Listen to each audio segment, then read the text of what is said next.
He stood at the back of the temple, not at the front, where the light caught the marble and people could see your face. He kept to the shadows, fist pressed against his chest, eyes never left the ground. He said 7 words, only 7, and when he walked out of there, something had changed that no one in that building could explain. Think about the last time you compared yourself to someone and felt better because of it. Not proud exactly, just relieved. Maybe it was a news story about someone who crossed a line you would never cross. Maybe it was a family member, a coworker, a stranger on the internet. And somewhere inside, very quietly, a voice said, "At least I'm not like that." Most of us never say it out loud, but that thought moves through us more often than we'd like to admit. It's a small comfort, a way of locating yourself on a moral map and making sure you're not at the bottom. It feels harmless. It might even feel honest. This is a story about 2 men who walked into the same room to do the same thing and left in completely different conditions. We'll go back to the man in the shadows, but first, let us enter the building.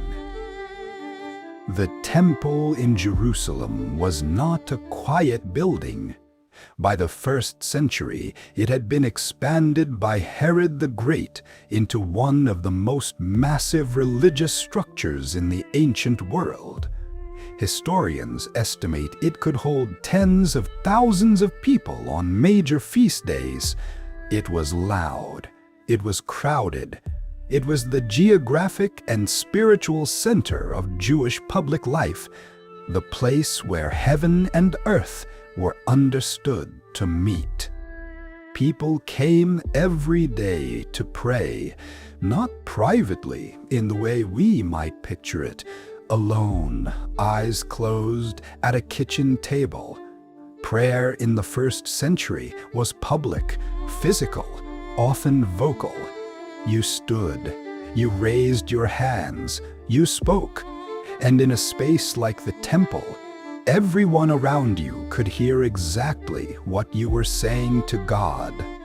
Into this setting, Jesus tells a story about 2 men. The first is a Pharisee, and here we need to pause, because the word Pharisee has been used so often as a symbol of hypocrisy that we've forgotten what it meant to the people who first heard this parable. To them, a Pharisee was not a villain. He was the most serious person in the room. The Pharisees were the most respected interpreters of Jewish law in 1st century Palestine. Scholars, teachers, men who had memorized vast sections of Scripture. They fasted twice a week, Monday and Thursday, when the Torah only required it once a year, on the Day of Atonement. They tithed everything, down to garden herbs like mint and dill.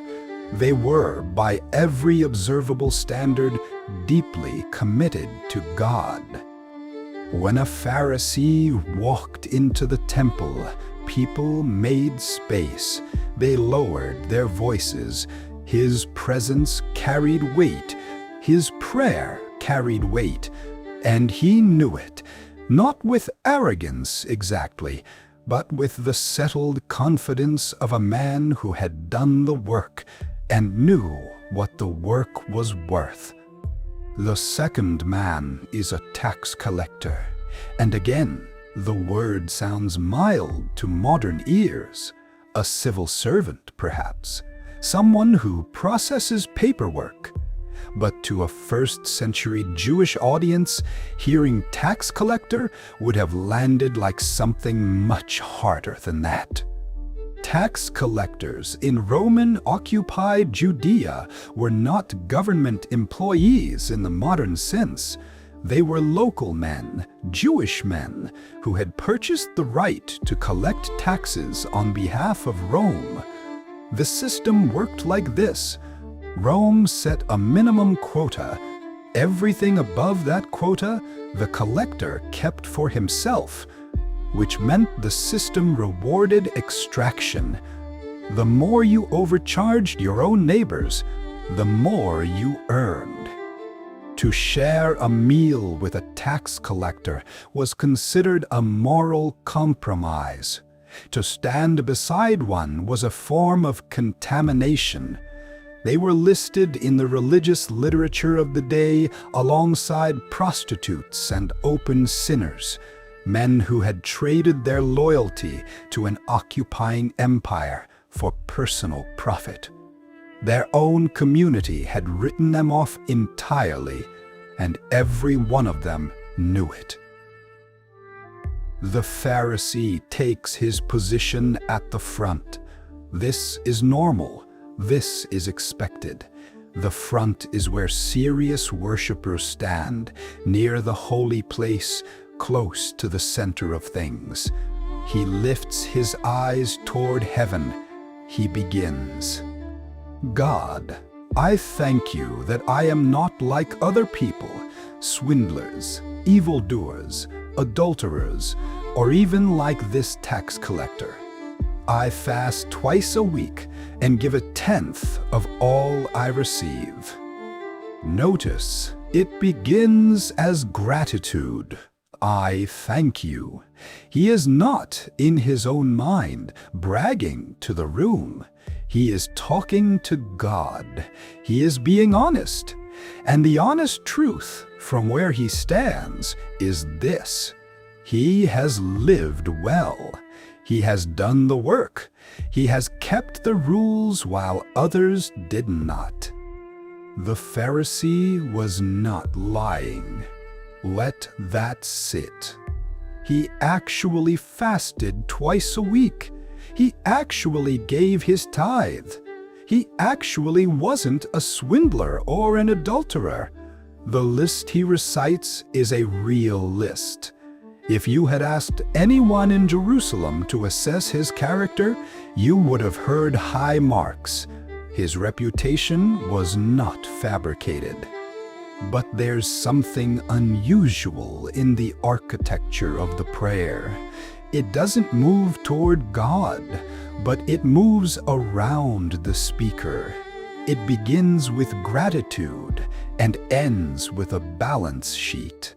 The Pharisee is not asking for anything. He is presenting a case, and the verdict is already obvious. He is the righteous man in the room.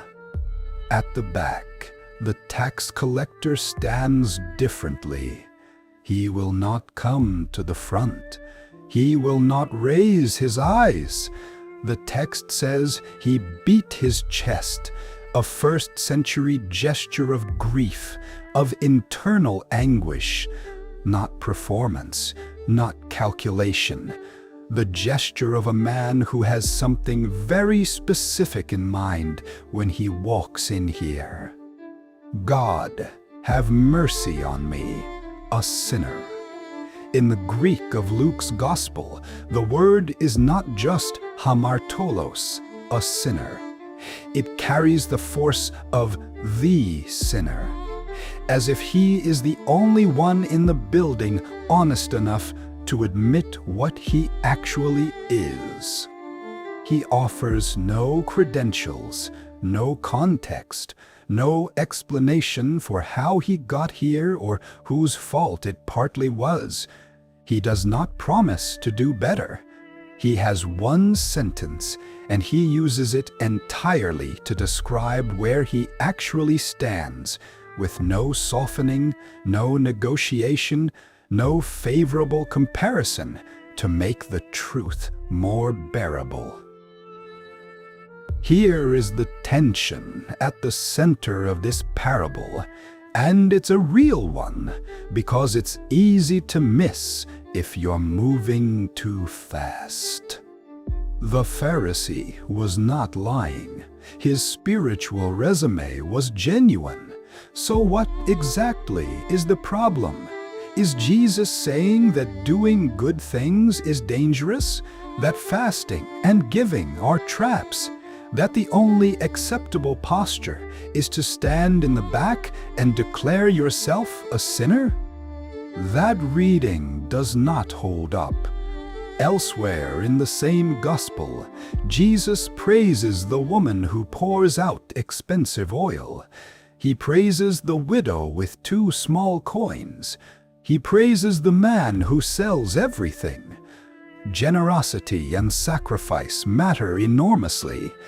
The problem in this parable is not what the Pharisee did. The problem is what he needed from it. He needed the comparison. Look carefully. The prayer doesn't begin, "I am grateful to be here." It begins, "I am not like them."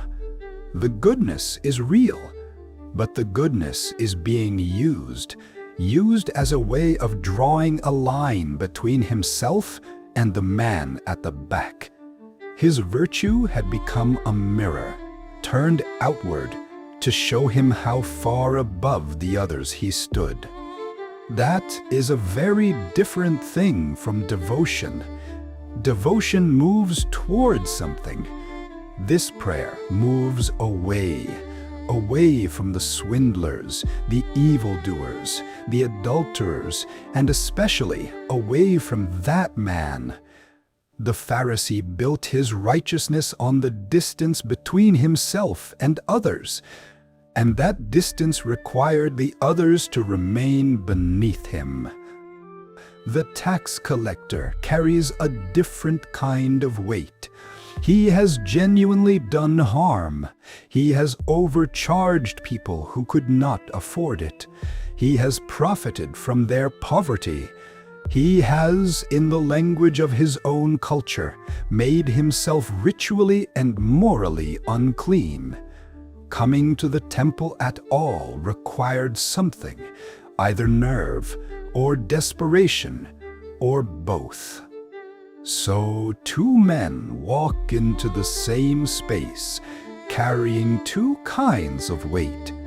One carries the weight of a full resume. The other carries the weight of an empty one. And somewhere in the air between these 2 prayers, a question forms, one that neither man has fully put into words. What is this actually for? Is prayer a performance review, a credential submission, a way of confirming what you already believe about yourself? Or is it something else, something that only works when you stop managing the impression you're making? That question is about to receive an answer, and it will not be the one most people in that temple, or most people anywhere, would have expected to hear. Jesus ends the story with a single sentence. "I tell you, this man, not the other, went home justified before God." This man, the tax collector, not the Pharisee. The audience would have felt something shift, because in the logic of the world they lived in, the Pharisee had done everything correctly. He had the practices, the discipline, the visible record of devotion. The tax collector had done almost everything wrong. And yet, the one who walked out of the temple changed was the man who had nothing to show for himself. Now go back to the beginning. The man in the shadows, fist against his chest, eyes on the floor, 7 words. We said something had changed when he walked out. Now we know what it was. But we still haven't answered the deepest question: why? What happened in that prayer that made the difference? The parable leaves it open, and that's exactly where it cuts. The Pharisee's prayer was technically accurate, but it was not prayer in the deepest sense. It was a performance, not necessarily for the crowd, not consciously, but for himself. The Pharisee was not asking for anything. He was confirming what he already believed, that he was in good standing, that the ledger balanced, that he had done enough to be on the right side of the line. But real prayer, the kind this parable keeps pointing toward, is not a performance review. It is not a summary of your achievements presented upward for divine approval. It is the act of standing in the actual truth of where you are. Not the best-case version, not the version shaped by favorable comparisons, the real version. And the Pharisee, for all his genuine accomplishments, could not do that. He had convinced himself that he already knew where he stood, and where he stood was well above the man at the back. The tax collector did something the Pharisee could not. He stood in his actual truth. I am the sinner in this building. Not I've made some mistakes. Not I'm a complicated person. Not at least I've never. Just this is what I am. Have mercy. 7 words, nothing withheld. Psychologists have a name for what the Pharisee had developed over years of faithful practice, and it's worth knowing. It's called the moral licensing effect. Research published out of Northwestern University found that when people recall a past moral achievement, they are significantly more likely to behave unethically in a subsequent task, not less. The logic operating below conscious thought runs like this. I gave generously last week, so I can cut this corner now. I've been patient with my family all month, so I'm allowed to be cold today. Good behavior in this mental framework earns credits, and credits buy permission. The Pharisee had been running this system for decades. Each fast, each tithe, each act of public devotion deposited something into the account, and the account had grown substantial. He was rich in moral currency, and like any wealthy man, he had stopped asking himself whether he actually needed anything. He didn't feel the need for mercy. He had engineered his own sufficiency. That is the deepest problem in this parable. Not the comparing, not the public posture. Those are symptoms. The root is this. The Pharisee had arrived at a condition where mercy felt unnecessary, where asking felt beneath him. He had accumulated enough to stop reaching. And a man who has stopped reaching cannot receive anything new.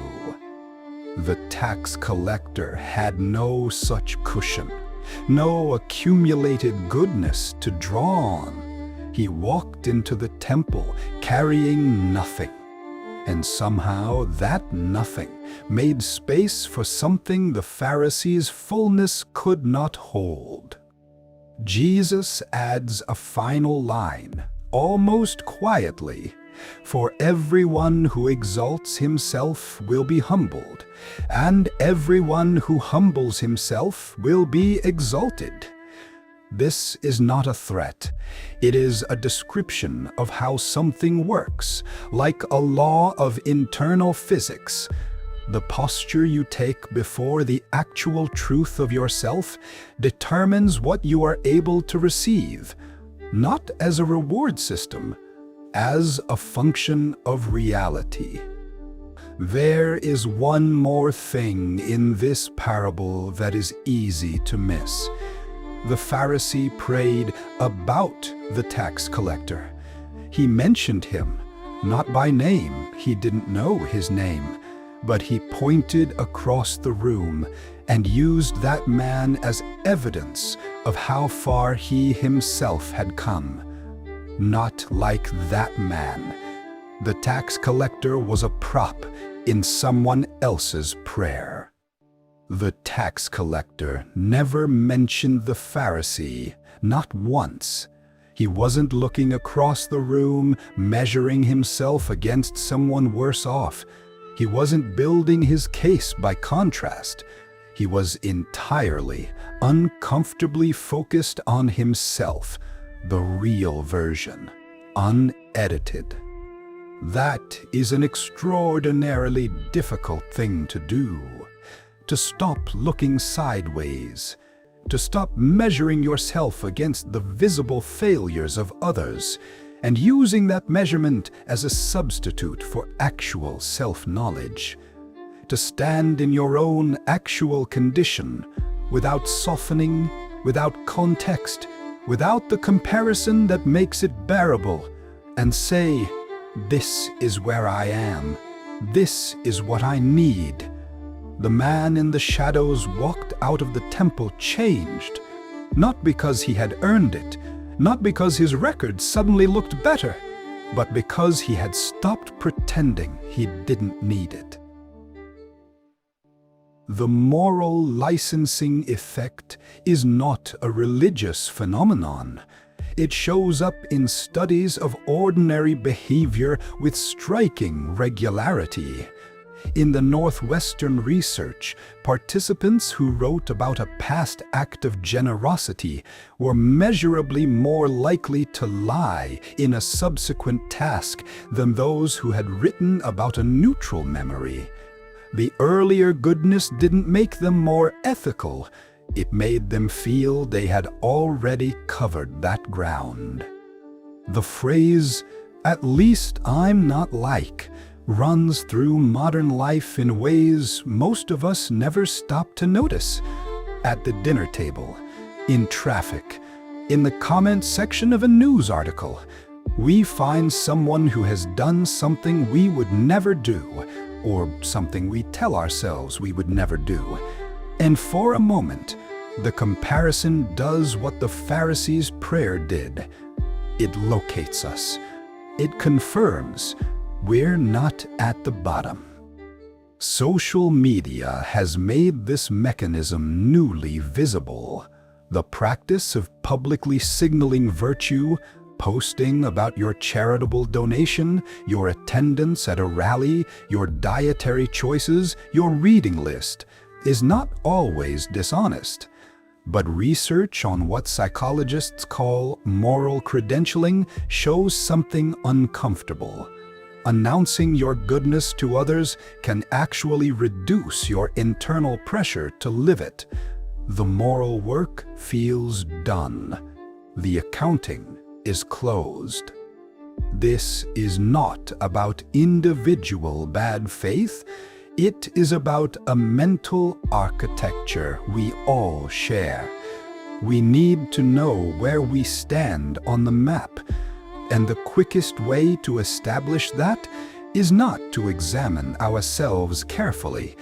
It is to find someone else, look down, and feel the relief of the comparison. The Pharisee's prayer is not confined to the first century.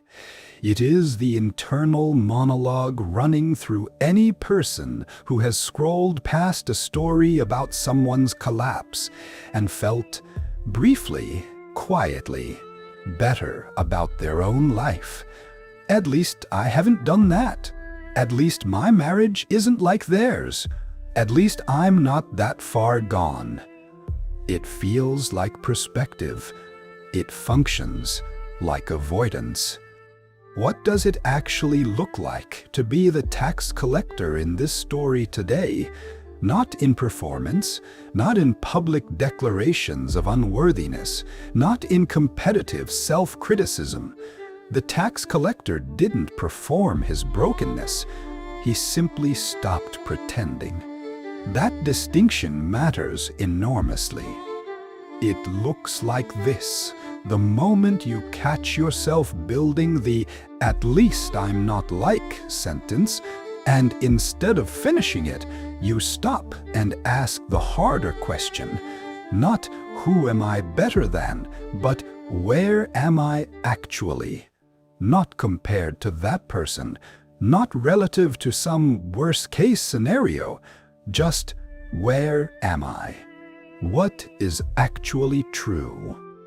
Psychologists distinguish between shame and contrition, and the difference is not small. Shame says, "I am bad." It collapses identity. It produces a kind of paralysis, because if badness is what I am, there is nothing to be done, nowhere to move. Contrition says something different. I have done wrong, and I am capable of something other than this. It's painful, but it's honest, and honesty, unlike shame, creates movement. The tax collector's prayer is contrition, not shame. He doesn't say, "I am worthless." He says, "Have mercy on me." He is asking, which means at some level, he believes an answer is possible. He has not collapsed into self-hatred. He has simply stopped negotiating with the truth. The Pharisee, ironically, was closer to the logic of shame than he knew, because pride and shame operate from the same root, the belief that your worth is something you must construct, maintain, and protect. The Pharisee built his worth with virtue. The tax collector had tried to build his with wealth and position. Both systems had reached a ceiling. Only one of them was honest enough to say so. There is a certain freedom in the tax collector's position, a freedom the Pharisee couldn't access because he had too much to protect. When you have built a careful structure of self-justification, any real admission threatens the whole thing. Every crack is a danger. But when you walk in with nothing already constructed, there is nothing to defend. You can just say what's true. If you have been in a room, real or internal, where you have measured yourself against others and walked out feeling satisfied, this parable is not a rebuke. It is an invitation to ask what you were actually looking for in that comparison, and whether you found anything in it that will still be there tomorrow. Two men walked into the temple. One left carrying everything he came in with, his fasting record, his tithe receipts, his confirmed sense of standing. The other left carrying something he hadn't brought with him. The parable doesn't name it. It just says he went home justified, changed in some way that the building couldn't provide and the comparison couldn't supply. So here is the question this story leaves behind. Not, are you more like the Pharisee or the tax collector? Because most of us will say the tax collector, and that is already a Pharisee move. The real question is this: when you stand alone in the actual truth of where you are, what do you say?